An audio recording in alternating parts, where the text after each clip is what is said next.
সহিংসতার ঘটনায় এখনো থমথমে পরিস্থিতি বিরাজ করছে ৩ পার্বত্য জেলায়। আতঙ্ক বিরাজ করছে মানুষের মধ্যে। সেখানকার সব শেষ পরিস্থিতি জানাতে সরাসরি যুক্ত হচ্ছেন সহকর্মী সোহাগ কুমার বিশ্বাস। সোহাগ, পার্বত্য জেলাগুলোর আইন শৃঙ্খলার পরিস্থিতি কেমন দেখছেন, আমাদের বিস্তারিত জানাবেন।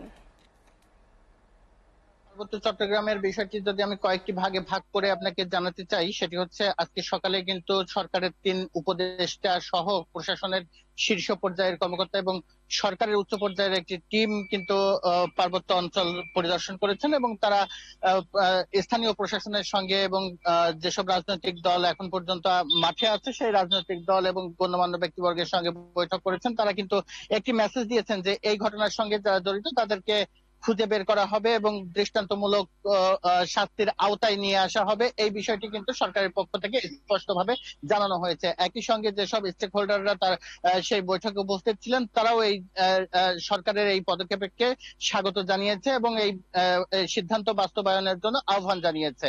একই সাথে কিন্তু আমি যে ক্ষতিগ্রস্ত এলাকাগুলো বাঙালি এবং পাহাড়ি, যে ক্ষতিগ্রস্ত দুটি এলাকা হয়েছে, এই দুটি এলাকায় কিন্তু আমি পরিদর্শন করেছি। তারা উভয় পক্ষ থেকে কিন্তু একটি বিষয় স্পষ্ট করেছে যে এই ছোটখাটো যে সাম্প্রদায়িক সহিংসতা, এই সহিংসতার সাথে কিন্তু বাঙালি এবং পাহাড়িরা পার্বত্য অঞ্চলে যারা তারা কিন্তু অনেক আগে থেকে অভ্যস্ত। কিন্তু গত ৩ দিন ধরে যে ঘটনাগুলো ঘটছে সেই ঘটনার কিন্তু আগের ঘটনার সঙ্গে কোন রকম মিল তারা পাচ্ছেন না। তারা দেখছেন যে অপরিচিত লোক, দুই পক্ষই কিন্তু অপরিচিত লোক আসছেন এবং তারা এই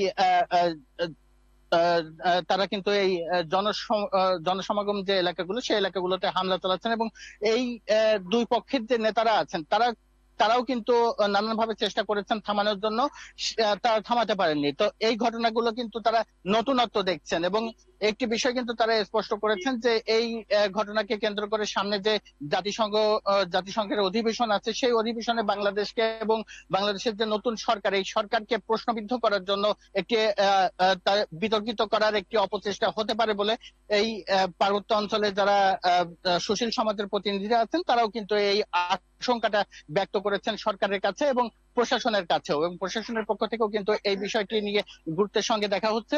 এবং জেলা প্রশাসন এবং পুলিশ প্রশাসনের সঙ্গে আমি কথা বলেছি, তারাও যেটা জানিয়েছে যে এই ঘটনাকে কেন্দ্র করে যারা যারা উস্কানি দিয়েছে সামাজিক যোগাযোগ মাধ্যমগুলো বিশেষ করে তারা কিন্তু পর্যবেক্ষণ করছেন এবং কোন কোন সামাজিক যোগাযোগ মাধ্যমের পেজগুলো থেকে এই ঘটনার উস্কানি দেওয়া হয়েছে, প্রথম কে কে উস্কানি দিয়েছে বা ভিডিও নানানভাবে ভিডিও প্রচার করেছে, এই বিষয়গুলো পর্যবেক্ষণ করেই কিন্তু যারা এই ঘটনার সঙ্গে জড়িত তাদেরকে খুঁজে বের করার চেষ্টা করা হবে বলে জানানো হয়েছে। তো এই ছিল রাঙামাটির পার্বত্য অঞ্চলের সবশেষ খবর।